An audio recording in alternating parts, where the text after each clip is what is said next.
बाज और लकड़बग्घा की कहानी। एक बार एक जंगल में बहुत से पशु पक्षी रहा करते थे।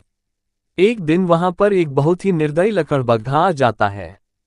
वह आए दिन पशु पक्षियों को मारने लगता है। भूख ना होने पर भी वह निर्दोष पशुओं को मार देता था। एक दिन जंगल के सभी जानवर इकट्ठा होकर एक बुद्धिमान उल्लू के पास जाते हैं और उससे कहते हैं कि उन्हें लकड़बग्घा से निजात दिलाएं। इसके बाद उल्लू कहता है कि एक मरा हुआ जंगली मुर्गा ढूंढो और उसे अच्छे से पकाओ। कुछ जानवर ऐसा ही करते हैं।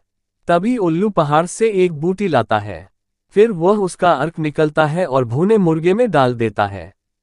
इसके बाद वह सारे जानवरों को लकड़बग्घे के पास ले जाता है और कहता है कि हम आपको अपना राजा घोषित करना चाहते हैं, इसलिए यह पका हुआ मांस खाकर आप खुद को संतुष्ट कीजिए। लेकिन लकड़बग्घा बहुत चालाक था। वह कहता है कि तुमने इसमें जहर मिलाया होगा, इसलिए वह एक बाज से कहता है कि पहले तुम इसे खाओ। बाज आराम से एक टुकड़ा खा लेता है और उससे कुछ नहीं होता। इससे लकड़बग्घे को विश्वास हो जाता है और वह भी मुर्गे को खा लेता है।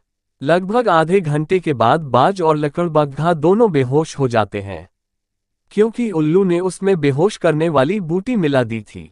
इसके बाद उल्लू जानवरों से कहता है कि इस लकड़बग्घे को नदी में बहा दो। सारे जानवर मिलकर उस लकड़बग्घे को नदी में बहा देते हैं और वह कहीं दूर पहुंच जाता है।